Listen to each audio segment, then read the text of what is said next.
Yon mga kap, sigaw lang natin si Kap Gian Sanjorho ng Talibon, Bohol mga kap, no?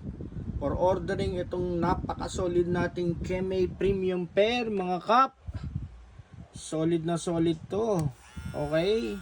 Naka-dual gear ito mga kap, 8,000 to 9,000 RPM. Digital display, lever with notches, naka-DLC paid blade, solid na solid with charging stand or charging dock mga kap.